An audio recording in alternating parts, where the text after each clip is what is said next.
આજે તો રાતે રસોઈમાં બનાવવાની હતી ખાલી ખીચડી, એટલે સવાર માટે મેં કીધું લાવ ને ભીંડો લઈને ભીંડો સુધારી નાખું. ભીંડાનું શાક બહુ મસ્ત થાય. તમારે બધાને કોને કોને ભાવે કોમેન્ટ કરીને કહેજો.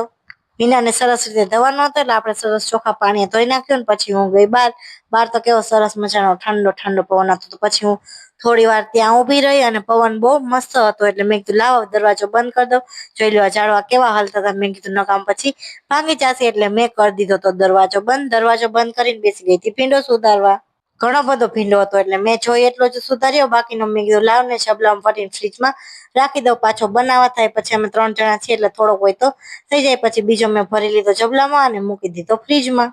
ત્યાં તો આવી ગયા હતા મમ્મી, એટલે કે લાવ હું આછી ખીચડી બનાવું. જઈને મજા નહોતી, એટલા માટે મમ્મી આછી સરસ મજાની ખીચડી વઘારી નાખી. અહીંયા એક બાજુ ખીચડી બનતી હતી, ને પછી મારે બીજી બાજુ મસાલો ખાલી કરવાનો હતો. મેં કીધું લાવ ને ખરાબ થઈ ગયું છે ધોઈ નાખો.